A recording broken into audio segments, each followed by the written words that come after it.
کئی دفعہ بیان کر چکا ہوں نماز کے بارے میں. اب اگلا جملہ اللہ نے فرمایا وفی اموالہم حق للسائل والمحروم. یہ بہت اہم آیت ہے. قرآن نے جہاں بھی نماز کا تذکرہ کیا روکھڑا خرچ کرنے کا لازمی تذکرہ کیا ہے.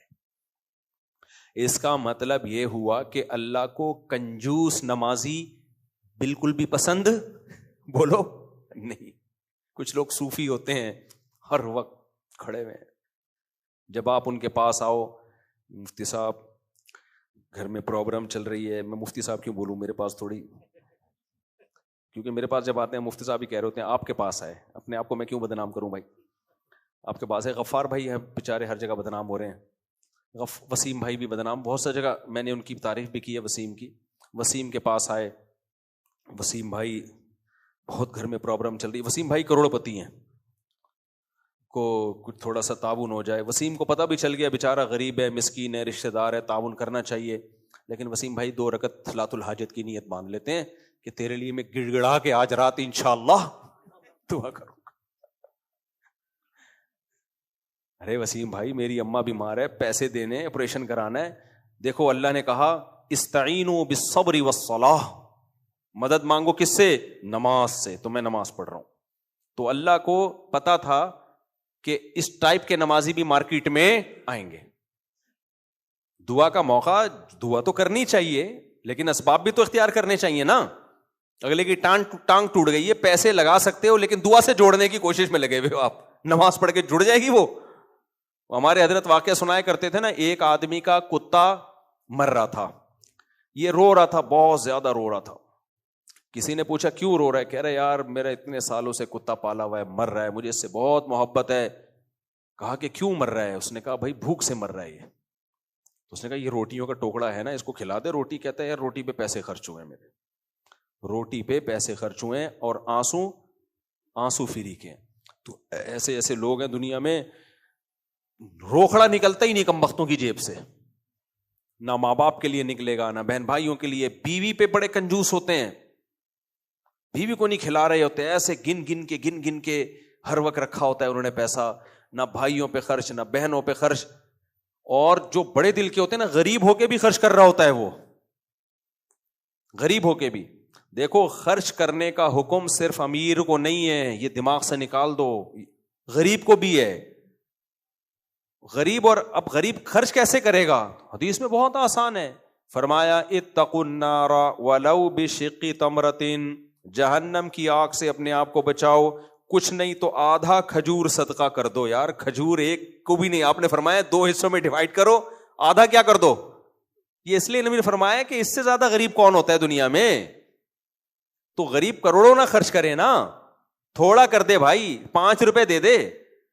تو یہ اس لیے نہیں ہے کہ انسانیت کو فائدہ پہنچانے کے لیے, وہ بھی ہے. اصل صدقہ خیرات کا حکم اس لیے ہے کہ اللہ دیکھنا چاہتا ہے کہ مجھ سے محبت میں مالی قربانی دینے کے لیے تیار ہوتے ہو یا نہیں ہوتے ہو. ہم سمجھ رہے تھے غربت کے خاتمے کے لیے اللہ نے زکوٰۃ کا حکم دیا, وہ بھی ہے. غربت بھی ختم ہوتی ہے, غریبوں کو فائدہ بھی ہوتا ہے, غریب بھی اللہ ہی کے بندے ہیں.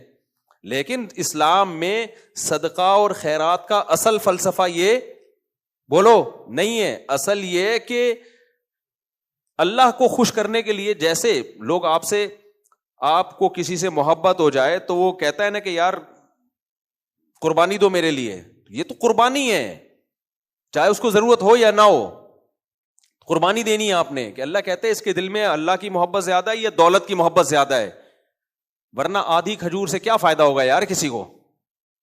کیا خیال ہے بھائی؟ آدھی, یار تو میری گھڑی بھی خراب ہوئی ہوئی ہے, یہ اس کو سیل ڈلوانے کے لیے نا یہ بھی رکھ لیں تاکہ 28 ہو گئے.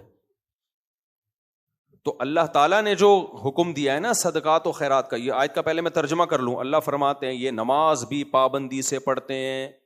وفی اموالہم حق للسائل والمحروم, ان کے مالوں میں مانگنے والوں کا اور جو نہیں مانگتے لیکن مستحق ہیں ان دونوں کا حق ہے.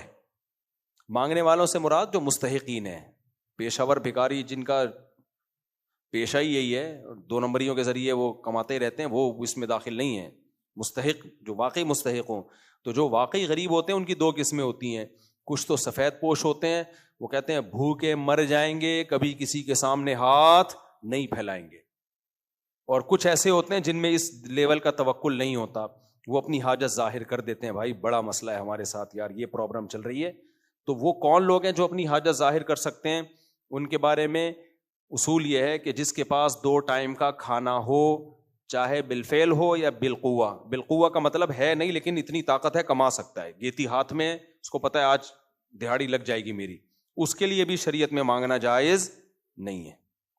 اگر آپ کے پاس رہائش کا انتظام ہے اور 2 ٹائم کے کھانے کا آج کا انتظام ہے, کل کا نہیں ہے, کوئی بات نہیں, کل کا کل دیکھا جائے گا, آج کا بھی 2 ٹائم کا نہیں ہے, اور کوئی بڑی بیماری بھی نہیں ہے. بعض دفعہ کھانے کا انتظام تو ہوتا ہے لیکن کوئی ایسی خطرناک بیماری ہوتی ہے اس کے علاج کے پیسے نہیں ہوتے آپ کے پاس, وہ بھی مجبوری ہے. تو یہ 3 مجبوریاں اگر آپ کے پاس نہیں ہیں تو شریعت میں آپ کے لیے لوگوں کے سامنے ہاتھ پھیلانا حرام, بہت برا عمل ہے یہ. نبی نے فرمایا جو بھکاری ہیں قیامت کے دن ان کے چہرے پہ گوشت نہیں ہوگا, کیونکہ چہرے سے انسان کا حسن ہے. انہوں نے اپنے آپ کو مخلوق کے سامنے ذلیل کیا, اللہ اس ذلت کو دنیا کے سامنے لے آئے گا ان کے چہرے کا گوشت اتار کے, ڈھانچہ بنے ہوئے ہوں گے یہ.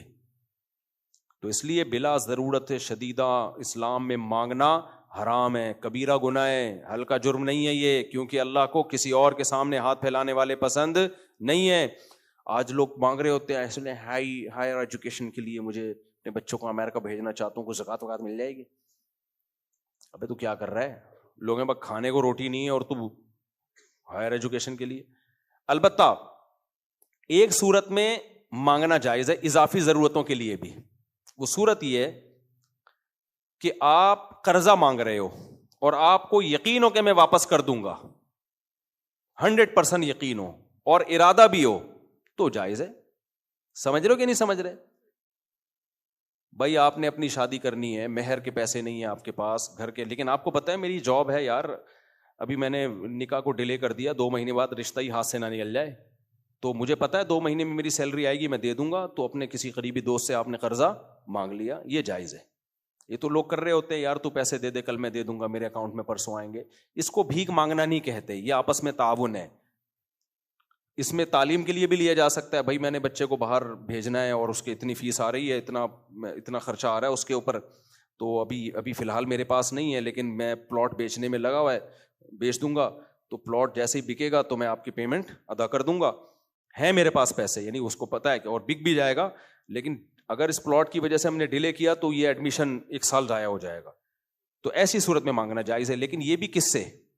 ان لوگوں سے جن سے بے تکلفی ہو, جن سے مانگنے میں انسان کو ذلت محسوس نہ ہو. اب آپ کہو گے ہمیں تو کسی سے مانگنے میں بھی ذلت نہیں ہوتی,